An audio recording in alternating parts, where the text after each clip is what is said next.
నమస్తే, welcome to the channel. Vishwak Sen, Kayadu Lohar lead రోల్స్గా అనుదీప్ దర్శకత్వంలో వచ్చిన funky movie in depth review ఈ వీడియోలో మనం మాట్లాడదాం. ఈ సినిమాలో మెయిన్గా 3 స్టోరీ లైన్స్ ఉన్నాయబ్బా.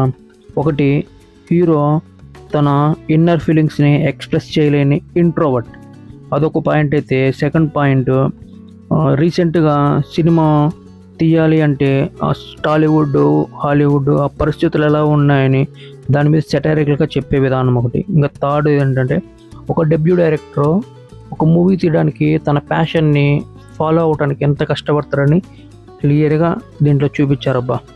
ఇక ఈ సినిమాలో మనం హీరోయిన్ గురించి ఎంత మాడుకున్న తక్కువే అబ్బా. హీరోయిన్ అందంగా కనిపించడమే కాకుండా తనకిచ్చిన క్యారెక్టర్లో చాలా బాగా ఇమిడిపోయింది, మంచిగా పోషించింది. విశ్వక్ సేన్ కూడా తన పాత్రలో ఒదిగినట్టే అనిపిస్తాడు. ముఖ్యంగా క్లైమాక్స్ సీన్స్లో చాలా బాగా యాక్ట్ చేశాడబ్బా. సినిమా ఫస్ట్ హాఫ్ అంతా అనుదీప్ మార్క్ జోకులు బాగానే పేలాయి. సపోర్టింగ్ క్యారెక్టర్లో జయకృష్ణ కామెడీ టైమింగ్ మరియు అతనికి ఇచ్చిన ట్రాక్ సినిమాకు ప్లస్ అయింది. విజువల్స్ అయితే బిగ్ స్క్రీన్ మీద రిఫ్రెషింగ్గా కనిపిస్తాయి.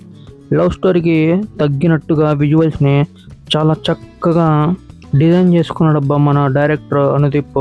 మళ్ళీ సెకండ్ హాఫ్ స్టార్ట్ అవ్వడం అదే తర్వాయి మొత్తం స్టోరీ సైడ్ ట్రాక్ వెళ్ళిపోయింది అనిపిస్తుంది.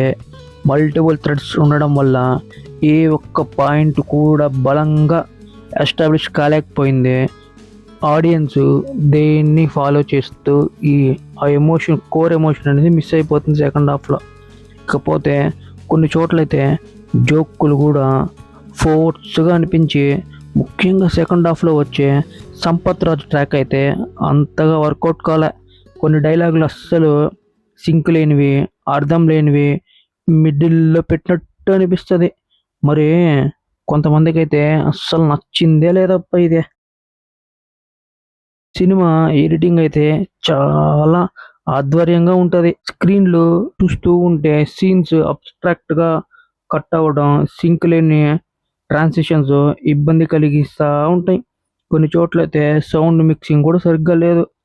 ఇక అనుదీప్ గత చిత్రాలైన జాతిరత్నాల్లో ప్రిన్సిల్తో పోలిస్తే ఫంకీలో ఉండాల్సిన కంప్లీట్నెస్ మరియు ఈ మెయిన్ పర్పస్ లోపించాయి. ధీరే ధీరే సాంగ్ మరియు కొన్ని కామెడీ సీన్స్ అయితే మిమ్మల్ని ఆకర్షిస్తాయి.